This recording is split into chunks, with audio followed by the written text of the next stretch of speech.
Hey guys, happy Saturday. So a little inside baseball with the show that I do. I record episodes super far in advance. Sometimes it's the same day, and I'll just swap my T-shirt. It gives me a buffer and allows me to, just feel good that I've got a bunch of content out there and not rushed or anything like that. So if I think about a song or I want to play something, I'll just record the episode and then release it when it's time. The only drawback to that is if something happens in real time, I can't really address it in a show that happens, a couple of days later. And so today is the day after the world found out that Eddie Van Halen had passed away. And so, I don't throw this episode in when it happens simply because I've kind of got this series. It's already ready to go. And I reference things in these videos that I don't want to don't want to skip around with. I feel like it might be a little bit confusing or weird. So anyway, we're getting to this when we get to this, but I spent a lot of time last night listening to Van Halen and sort of contemplating my feelings for the band and Ed's guitar playing, and so that's what I want to talk about today. It's hard to imagine or remember a time when I didn't know about Van Halen. I'm a child of the 90s, right? So I remember when Right Now was a Pepsi commercial on TV. I remember seeing Marty McFly talk about his love for Van Halen, and it was just part of pop culture. When I first learned to play the guitar, started playing the guitar, I wanted to play Van Halen songs too. I remember downloading Hot for Teacher and giving that a go and then putting it aside because there's no way I could play that. I just don't really remember a time not being around the music. There's so many iconic songs, whether it's his Eruption guitar solo that just changed the way people think about lead guitar, to all of the standout tracks on the first record up through the Sammy years. I'm a Sammy fan myself. I love Van Halen's later catalog, but there's no denying what the initial impact was with that group. My dad, he was a big fan of a lot of their songs, specifically the song Jump. Anytime that would come on, I remember the radio would be cranked. My older brother had the Balance album, which I think was Sammy's last album with them, full album. So I just remember being inundated with Van Halen's music. One of my good friends growing up, Travis McIntyre, he was a big Van Halen fan, and so I got a lot of exposure that way. When we were at his house or when we worked together or driving in his truck, Van Halen was on pretty regularly. Probably was his favorite band. I don't want to speak for him, but when I was in high school and burning CDs was a popular thing, I remember burning the Greatest Hits album and sharing that with everybody. Pretty much all of my buddies had that, and it was on pretty regularly regardless of who we were with. So to say I have nostalgia for their music is a significant understatement. I remember when I graduated from high school, I went on a road trip with a few buddies. We just went traveling through Utah in my buddy Matt's dad's New Yorker, and Van Halen's Greatest Hits was on almost the entire time. I think we listened to Michael Jackson History, and maybe Aerosmith's Big Ones went in a few times, but most of the week it was Van Halen's Greatest Hits, and I don't think anybody was complaining, so it's hard not to think about all the fantastic memories and different times in my life when I hear those songs. So, big fan. As far as Edward's guitar playing, the guy revolutionized guitar playing. And if you're not really in the know and don't play guitar, that might not sound like much or it seems empty. So I'm going to talk a little bit about some of his contributions and what made him so unique.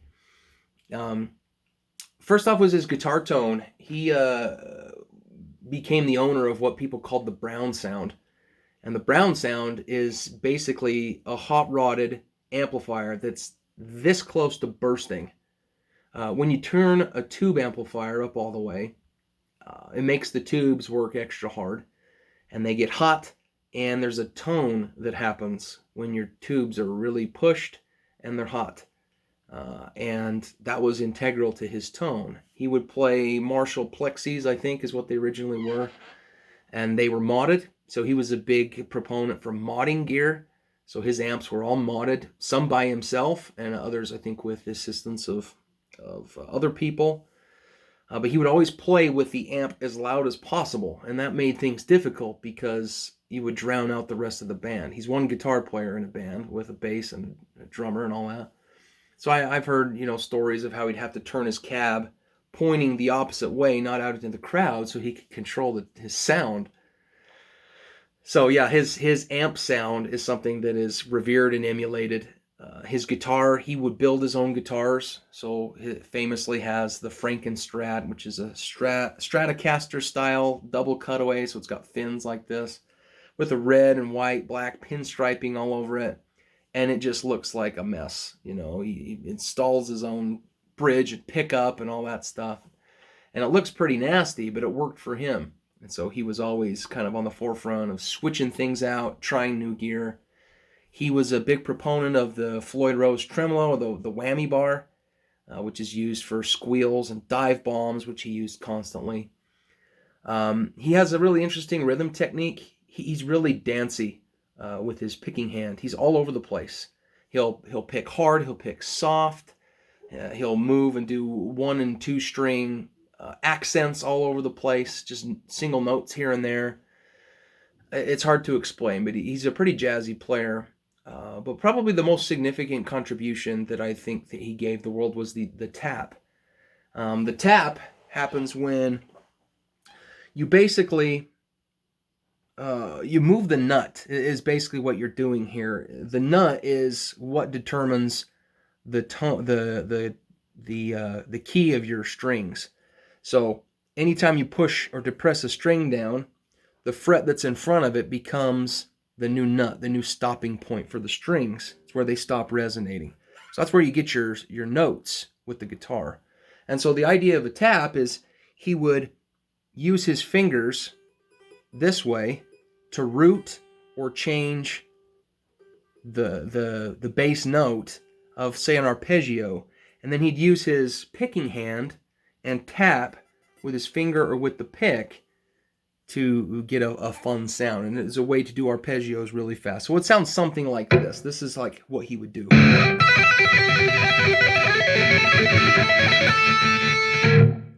And so he incorporated that into his lead playing, his rhythm playing, and nobody had really seen anything like that. And I remember reading in guitar magazines that when he first started using this live, sometimes he'd turn his back to the crowd because it was his technique that he'd mastered and he didn't really want people ripping him off.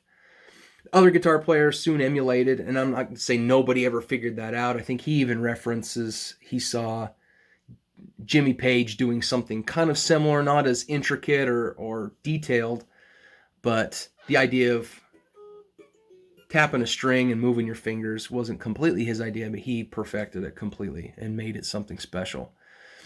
So anyway, that's just a few things when I think about Eddie Van Halen's contribution. He played the keyboards, is a fantastic keyboard player, and wrote some awesome songs that way.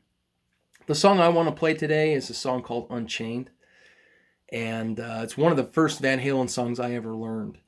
It's one of my favorites. So one of the things he does in this, one other thing I didn't talk about, I can reference this real fast, but he was a big proponent of effects, and he would use his effects for live recording, and he would operate everything himself, which isn't always typical.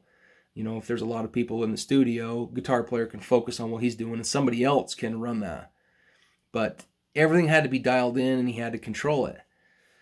So the riff for Unchained, he brings in a flanger. The idea of a flanger is this kind of swirly sound that's like a jet going back and forth. Like that. So that's built into, to his riffs, and I have not taken the time to get it dialed in just like him because I don't have the time to do that. But it's one of my favorite Van Halen riffs, one of my favorite Van Halen songs. This is Unchained.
Wish I could get the tone right and the phase, but I don't have that kind of time. Anyway, what more can I say? It's an incredible song, fantastic guitar player. We're lucky to have had him. Cheers till next time.